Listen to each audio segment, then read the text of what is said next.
Okay, and here we are back with some more Generation Wrestling in our biggest show yet. It's our second annual Generation Wrestling Emergence show here, 2018 we are in.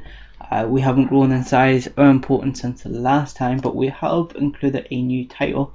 The Generation Tag Team titles. Just use these here generic plates here, but I do like the look of those plates, I must say. I think they're very nice looking plates. So we will be crowning the first ever tag team champions tonight, and that will be between the Bollywood Boys and the Bollywood Boys and Blackwell Slasher, just because those are the two teams with the most momentum behind them. Now, as you can see, the card is big. It's a big card.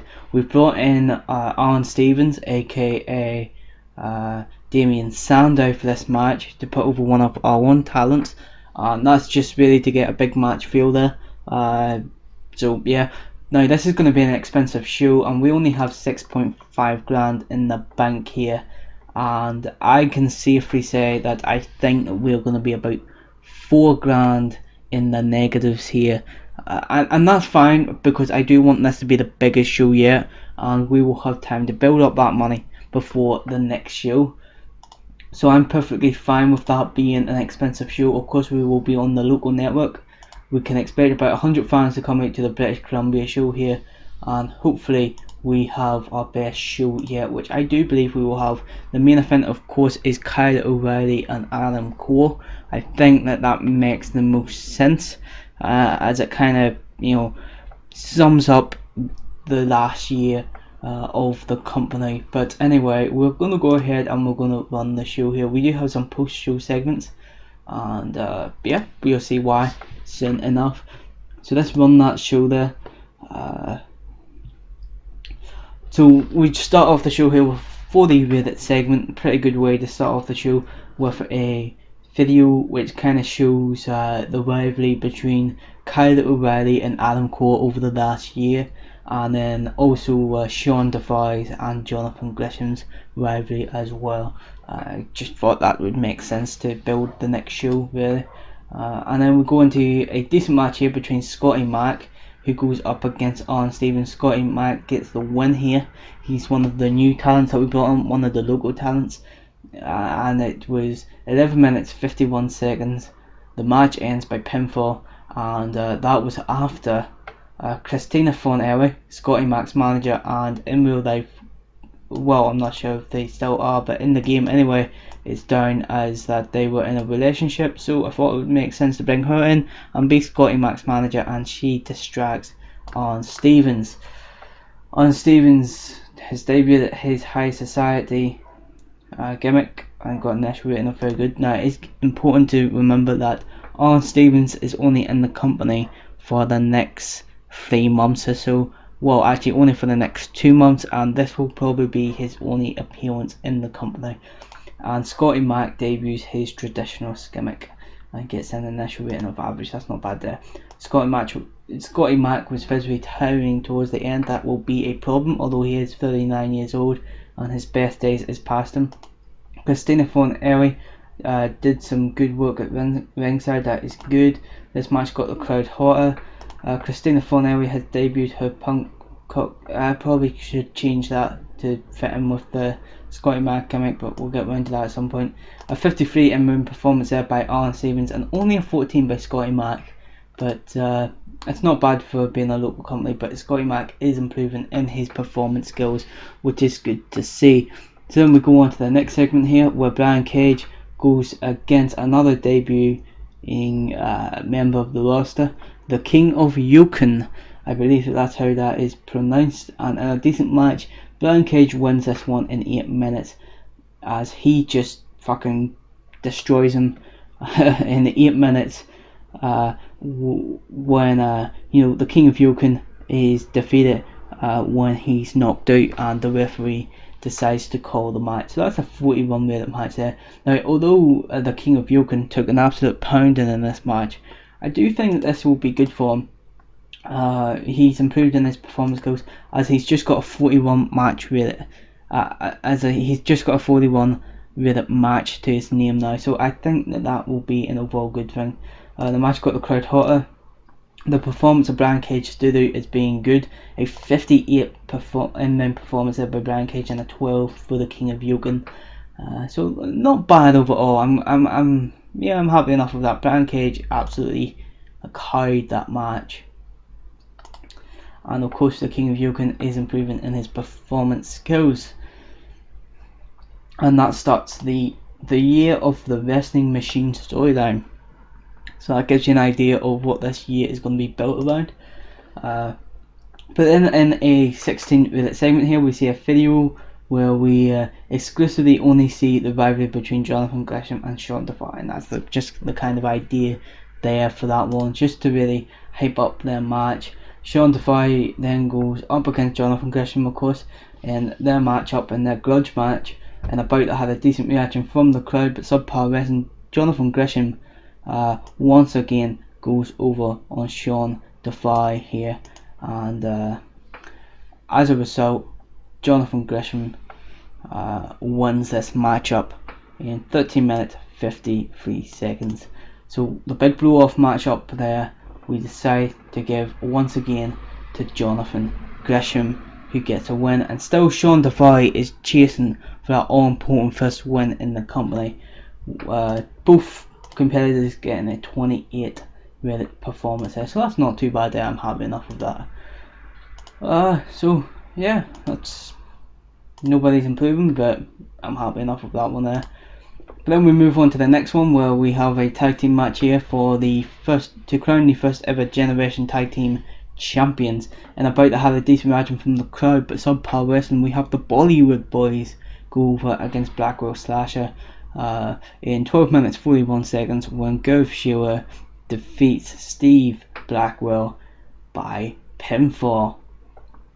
So nothing really to talk about there, too much about that match, but I just decided to give the win to the Bollywood Boys, as even though they do, they'll only be available on selected dates due to working with the WWE.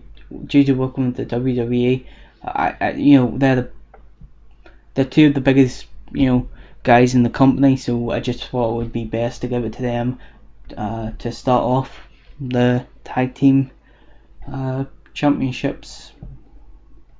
I just kind of thought that they'd be the best ones to, get them with, to take them on at first. So Hofschild is getting better at its gimmick. The chaos of the match helped both Steve Blackwell and Cremator von Slasher. Helped how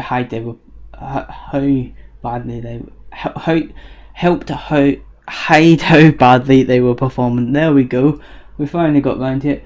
36 in-win performance for both the Bollywood Boys, and a 17 rated performance for both Steve Blackwell and Cremator von Slasher. Steve Blackwell is improving in his technical skills and his performance skills, so that is good to see indeed.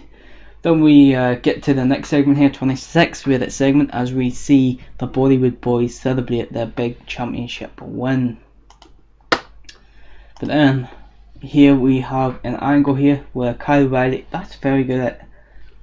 That was rated on both microphone for Kyle O'Reilly and overness for Adam Cole, so that's a very good segment there, where we see Kyle O'Reilly come out and pretty much proclaim that he will walk away as the second generation champion here tonight. Will that happen? We're just going to have to wait till our next segment, which is now in the 59 rated segment. In an exceptional match, Kyle O'Reilly defeats Adam Cole in 19 minutes and 1 second by pinfall with a brain buster, and Kyle O'Reilly, after a year of chasing it, finally wins that generation championship. The announcing job was pretty weak. The match deserved better announcing and better colour commentary.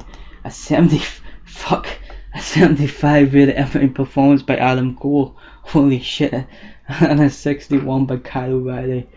Jesus Christ, what a match. Fantastic match in front of 105 people too, so that's very, very good to see. That's fucking amazing. I'm sorry, but that's just That's incredible. That's insane. So the first ever what am I saying here? The second generation champion is Kyle O'Reilly, who was also the first ever Canadian Cup winner. So a Canadian finally wins that title. And then we go to the next segment here, where we see Kyle O'Reilly celebrate in the ring, finally winning that title against Adam Cole in a 71-minute segment. We then go into the post show, where Adam Cole grabs the mic, and really the idea behind this is, Adam Cole finally starts to show a little bit of respect to Kyle O'Reilly, and pretty much says that he was a respectable opponent who took him to his limits in all of the matches, and that he will be stepping away from for the company for a few months to chase his other endeavours.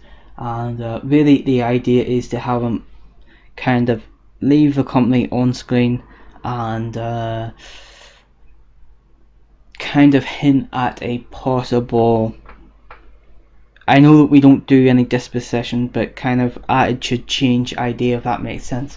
So, possibly coming back as more of a face character whenever we see him again. It is the idea there, pretty much. But then we go into the first match of the post show.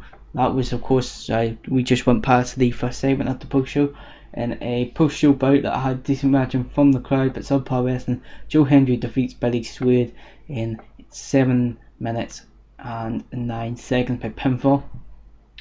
Per match there, but I'm not really worrying, because it's really the next segment here where Sean Defy, the very bitter Sean Defy, attacks Joe Hendry for no reason other than his bitterness of once again taking another loss, and he attacks Joe Hendry, throws him out of the ring, hits him into the guardrails, and grabs a chair and just bats him with it. So that is his new feud.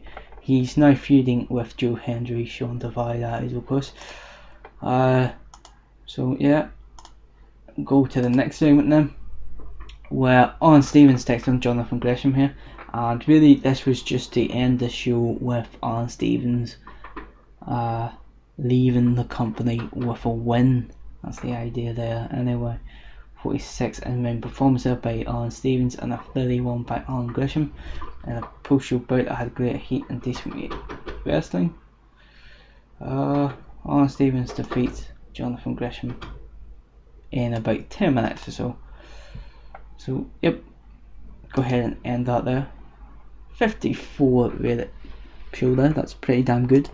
So sorry, but Adam Cole, you are fucking awesome. Kyle O'Reilly and Brian Cage. I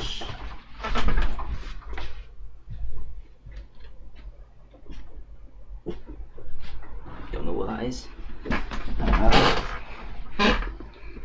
Brian Cage, so they're all awesome. They're all being told that they're awesome because they're all awesome.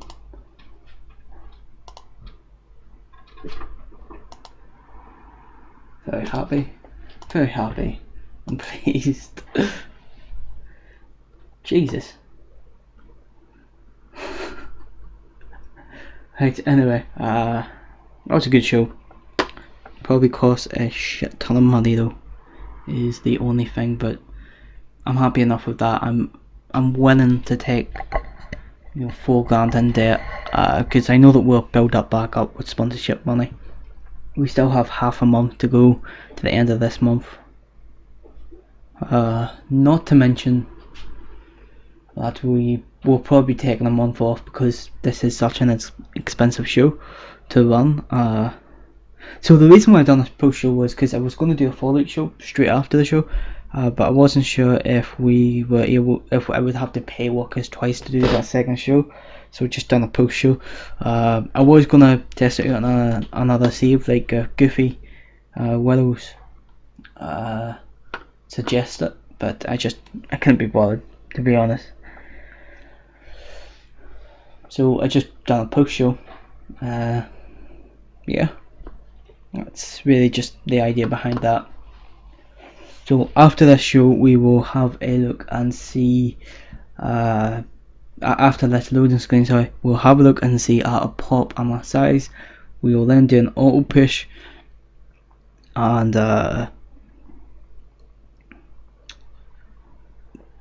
we'll do an auto push and we'll see where everyone is on the card. Oh, here we go. Oh, yeah, I was right there, wasn't I? I said under 4 grand. That would be about 4 grand under, and that's 4.2 grand under. I'm happy enough with that. It's a lot of money obviously to lose, but you know, needs must. Jonathan Gresham, Kyle O'Reilly and Adam Cole. Less than a 0.01 TV rating once again, but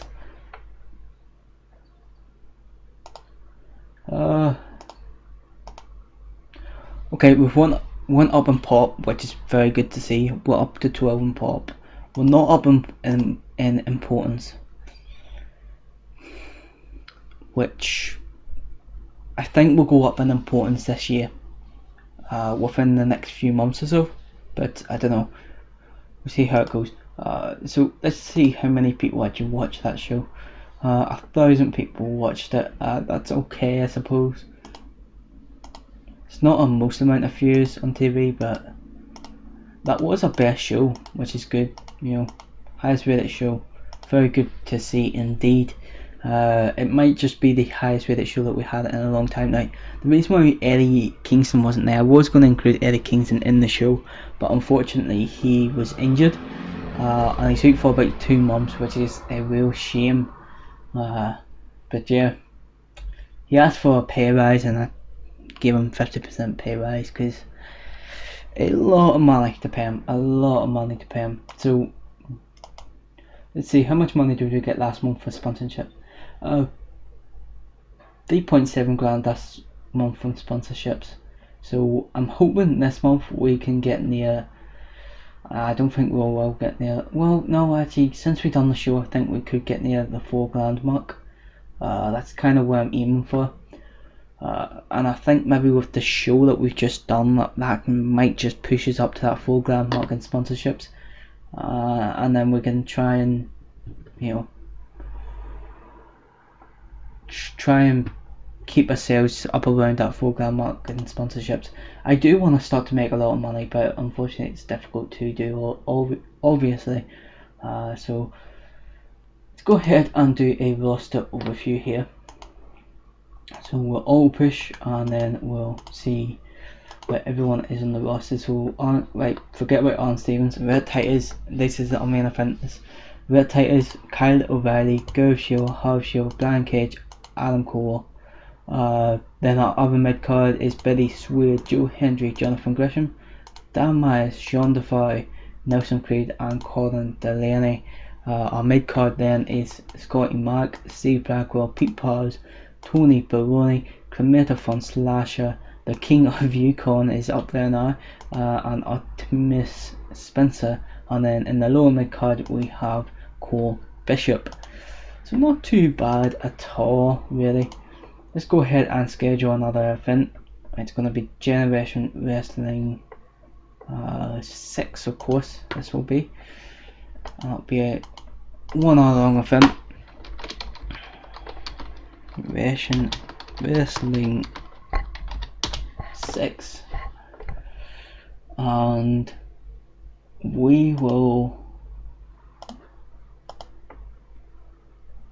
Okay, so I know that this doesn't necessarily tell us for the next couple for March time, which is when our next event will be, unfortunately, but we can go and make an estimation of when we can put it in. So we'll go ahead with Sunday of week 2 in March, which is a long time away, but needs must. And hopefully after that show then we can try and do more shows on a monthly basis. It just depends on how much money we spend on the shows, doesn't it? Let's go ahead and save it and exit. And unfortunately we have to, you know, just spend a lot of money on shows. That's just the way it goes, isn't it? Yeah. Go go ahead and close that down. Broadcasting deals, we cannot get any more broadcasters, sure we can't. Filter, we'll negotiate, yes, close. See, we could go with somebody like Ustream. Okay, could go for Ustream. Is it the same as Vimeo? And yeah, it is. Now, what about YouTube Premium? Ah, no, they don't want another wrestling show. What about just normal YouTube then? Let's go with YouTube. Okay, I'm going to go with events here. So let's go ahead and make a new deal for events with YouTube now. On demand would be good, wouldn't it? Graveyard. Right. The better the time slot, the more people will watching, and the higher potential advertising and buy rates. Prime time is the best, followed by evening and late evening, early evening, late night, afternoon, and then graveyard. On demand is a special variation. That's the link to the company size. As at its best, it's as good as prime time. At its worst, it's even worse than graveyard. Okay, so we don't want to go for graveyard, and so I'm going to do this for 1 or 2 shows. I'm going to use YouTube for 1 or 2 shows. No,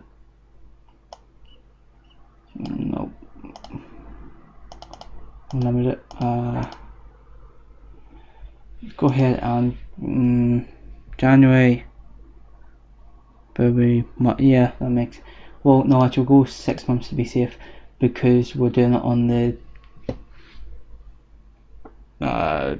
We don't know when we're gonna have the show in March, so we'll go ahead and make that deal then.